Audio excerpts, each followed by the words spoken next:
Un violon, c'est un boyau tordu sur lequel on frotte avec des grains.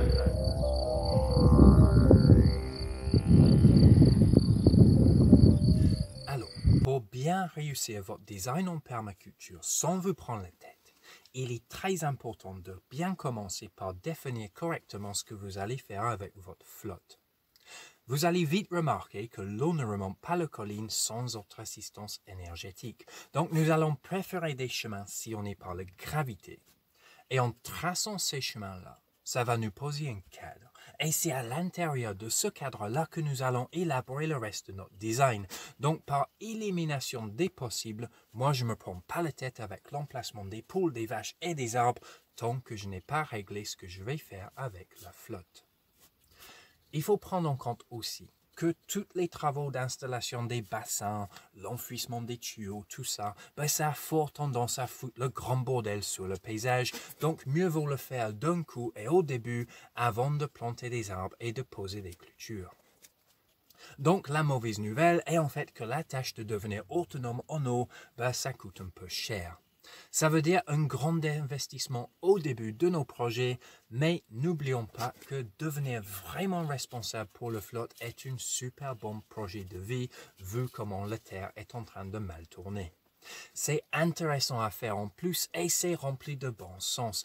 Et c'est aussi ainsi que vous allez apprendre à gérer la flotte en contexte appliqué. Oui, chez vous et pas juste en mode consommatoriste en stage, chez moi ou chez les autres formateurs qui vous ouvrent leurs portes. Pour moi, ici, le plus grand de mes dépenses monétaires, c'est toujours dans l'achat des gouttières, des cuves, des tuyaux, de raccorderie, de robinetterie, et on peut se ruiner régulièrement en payant les bâches en caoutchouc pour étanchéifier des bassins et des phytoépurations. Non seulement tout est cher, mais c'est aussi le domaine où vraiment il faut éviter de faire le récup, ou encore pire, de faire des achats de matériel à bas de gamme pour faire des fausses économies. Je vous explique et je vous demande de m'excuser d'avance car encore une fois je vais être un poil méprisant, mais c'est uniquement car mon rôle de formateur me met sans cesse devant un certain profil de bonhomme théoricien non expérimenté qui croit que le permaculture est facile car il savait écrire le mot mycorhize sans faire faute d'orthographe.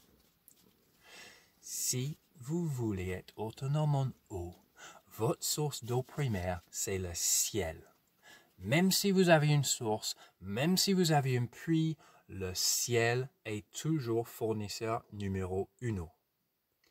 Nous voulons que l'eau qui tombe dans nos gouttières arrive bien dans nos cuves et que les trop-pleins qui relient les cuves entre elles coulent facilement, même je veux dire parfaitement. L'eau doit faire son chemin avec facilité sur toute la longueur du parcours hydraulique que vous avez conçu et je vous rappelle que la base d'un bon design en permaculture est que le chemin hydraulique soit le plus long possible. Attention, attention, la base d'un bon design en permaculture est que le chemin hydraulique soit le plus long possible. Merci.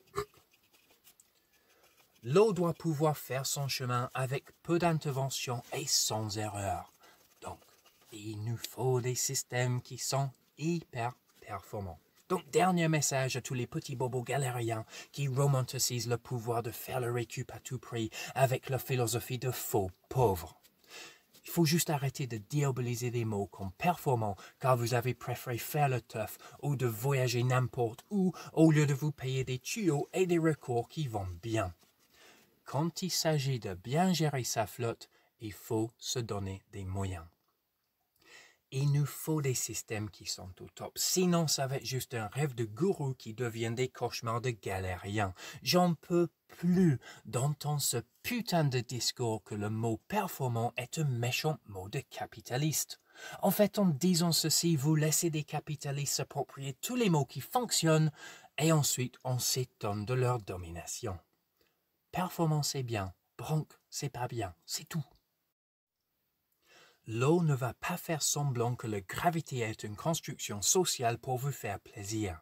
Croyez-moi, J'ai déjà bien essayé de faire des économies et je peux vous dire qu'un trop plein de cuves confectionnées en tuyaux d'arrosage récupérés à la déchetterie va finir par se plier. Et donc ça va devenir la catastrophe s'il vous empêche de récolter correctement le seul orage de la fin d'été. Et voilà en fait qu'en râlant que j'ai tombé sur une seule phrase qui est l'essence de ma démarche sur un bon design hydraulique. Il faut que nous devenions des très bons récolteurs d'orage. Attention, attention, il faut que nous devenions des très bons récolteurs d'orage. Merci. C'est juste une posture à adopter. Imaginez le capitaine d'un voilier. Il connaît bien la surface de toutes ses voiles, il connaît le volume de son bateau, il connaît ses réserves d'eau fraîche. Vous devrez aussi apprendre à les connaître. Et voici des bases. Regardez déjà vos bâtiments. Calculez le nombre de mètres carrés de la surface de vos toitures. Maintenant, regardez sur Internet pour trouver la pluviométrie annuelle chez vous. Maintenant, vous pouvez multiplier le nombre de mètres carrés par la pluviométrie annuelle et vous allez avoir une vague idée des volumes d'eau dont vous êtes responsable et que vous ne gérez pas encore. Alors, ailleurs, c'est moins. Mais ici en Limousin, et aussi parce que les chiffres sont très faciles pour faire un podcast, ici en Limousin, une toiture de 100 mètres carrés va récolter en gros 100 mètres cubes de flotte dans l'année. Attention, attention, une toiture de 100 mètres carrés va récolter 100 mètres cubes d'eau dans l'année. Merci. Imaginons 100 mètres cubes d'eau. On peut faire énormément de choses avec 100 mètres cubes d'eau, mais comment faire pour récolter autant d'eau? Alors nous allons mettre en place deux systèmes. Nous allons mettre en place un système synthétique dans lequel nous récoltons de l'eau pour le stocker et pour le redistribuer plus tard quand nous avons besoin. Et nous allons mettre à la fin de ce système un système organique où nous allons aménager notre terrain pour assister le ralentissement du cycle d'eau. Donc, commençons par le système synthétique. Pour récolter l'eau pluviale, la plupart des gens qu'on connaît vont avoir installé une pauvre cuve de 250 litres. Vous savez, ces espèces de cuves vertes en forme de gobelet géant. Ainsi, en moyenne, vous récupérez 0,0025% de la flotte qui tombe sur votre toit.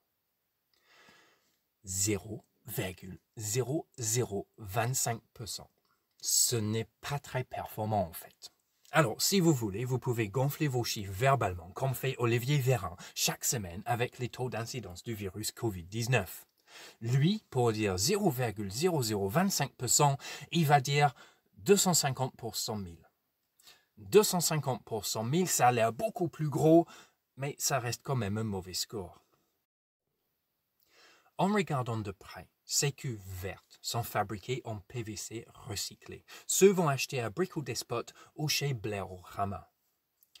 Ils sont aussi équipés d'un petit robinet de merde qui fuit à cause d'une fente dans le paroi juste au-dessus le trou que vous avez mal percé pour poser le robinet parce que vous n'aviez pas le bon mèche. C'est un comble total en fait, car ces cuves sont particulièrement susceptibles à la maladie de l'éclatement si le paroi est mal percé, car la matière elle-même est juste mal adaptée à la situation. Le PVC se dégrade très vite avec le temps, n'aime pas les UV ni le froid et ne doit pas être sous pression de contenir de l'eau dans ces conditions. Leur forme en gobelet est complètement idiot car ils sont rendus plus lourds en haut qu'en bas et donc ça exige une pose d'aplomb avec précision obligatoire, mais une pose d'aplomb n'est que peu probable composée sur 2 parpaings laissés en vrac sur l'herbe au coin de la maison par un bricoleur de dimanche après-midi. Ajoutons à ceci que le fond de ces cuves n'aime pas trop être rehaussé sur des parpaings rugueuses, que ces cuves se portent super mal l'idée d'avoir de l'eau congelée à l'intérieur et très vite en fait nous déduisons que dans les faits, dans notre objectif d'être responsable pour le flotte qui tombe chez chacun de nous, nous sommes encore plus à la ramasse que Veolia et l'État, donc mieux vaut pas couper le compteur tout de suite mesdames et messieurs. D'expérience, des meilleures des cuves pour les débutants et les locataires sont des cuves en forme de cube avec une cage en métal galvanisée autour. Elles sont confectionnées en polypropylène et le polypropylène est un des rares plastiques qui supporte bien les intempéries, que ce soit le soleil ou le froid. Le polypropylène ne devient pas friable avec le temps. Les robinets en bas de ces cuves ne fuient pas non plus quand ils ont été intégrés à l'usine par les professionnels super équipés, tout comme la cage de rétention et la palette en plastique en dessous. Avertissement, n'achetez jamais des cuves en forme de cube s'ils sont équipés d'une palette en bois, ça ne tient pas longtemps. Un bon cuve comme ça coûte aujourd'hui entre 100 et 150 € pièce, sauf si vous avez un bon plan récup ou des achats groupés. Astuce aussi, si vous achetez vos cuves d'occasion, il est très important de vérifier que vos cuves n'ont pas contenu de produits d'industrie autres que celui de l'alimentaire. Par exemple, nos derniers achats groupés ici viennent d'une usine de jus de pomme et les gouttes de vinaigre de cidre au fond ne présentent aucun risque de contamination pour nos jardins. Ayant enfin choisi un produit de qualité pour contenir la flotte, il faut maintenant réfléchir aux emplacements de vos cuves. Nous n'allons pas non plus poser 100 cuves autour de notre maison pour récupérer toute la flotte qui tombe sur la toiture, mais un très bon objectif pour une maison de 100 mètres carrés avec un grand jardin sera d'avoir 2 ou 3 cuves posées en cascade à chaque descente de gouttière. Pas de crise cardiaque tout de suite non plus, soyez patient. Vous pouvez en poser un par an dans le calme et faire pousser votre installation comme une plante, un petit bout à la fois. L'important tout de suite est juste de concevoir l'espace que ça va prendre. Alors, si vous posez votre cuve maintenant sur une palette en bois au coin de la maison avec des trop-pleins mal raccordés en tuyau d'arrosage, la cuve va finir par déborder et la palette en dessous va prendre l'humidité et commencer à pourrir. N'oublions pas que 1 mètre cube de flotte dans la cuve, ça pèse 1000 kg en poids. Et dans ces conditions, il est sûr et certain qu'au début de votre deuxième printemps, la palette sera effondrée dans un coin, votre cuve sera penchée et avec un peu de chance, penchée dans le mauvais sens. Et le vase qui est accumulé dans le fond de la cuve va former un bouchon devant le robinet et juste au moment où vous en avez besoin pour arroser vos semis, vos tuyaux seront bouchés, votre eau sera sale, le poids de votre arrosoir va faire le gueule et vous serez obligé de vider la cuve pour le remettre droit et la sécheresse viendra de commencer et votre cuve va rester vide pendant tout l'été. Donc voyons qu'il est complètement débile de ne pas préparer un fond stable et durable pour l'installation de vos cuves et vraiment un dalle en béton avec une ceinture de bloc à brancher, c'est pas trop en fait.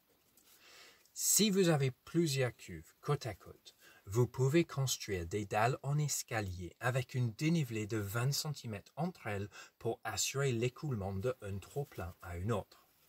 Si vous avez une remorque, une bétonnière et un minimum de savoir-faire, en fait, ça ne coûte pas si cher que ça. Et si vous habitez dans un rayon de 50 km autour de chez moi, vous pouvez juste m'embaucher pour le faire ou pour vous aiguiller en conseil. Maintenant, voyons s'il n'y a pas moyen de tirer notre niveau vers le haut. Idéalement, vos cuves et votre maison vont être plus hauts que votre jardin, plus haut que votre future épuration et plus haut que vos mares, vos abreuvoirs et toutes les autres destinations de consommation d'eau. Alors, pour les cas inverses, c'est un peu compliqué. Il va vous falloir une pompe électrique pour remonter l'eau jusqu'à un point culminant ou il va vous falloir faire une descente de gouttière en vase communicant. Alors, si vous avez besoin d'acheter une pompe, je vous conseille vraiment d'acheter une pompe à débit fort et rapide, surtout si vous êtes au réseau en électricité solaire comme moi.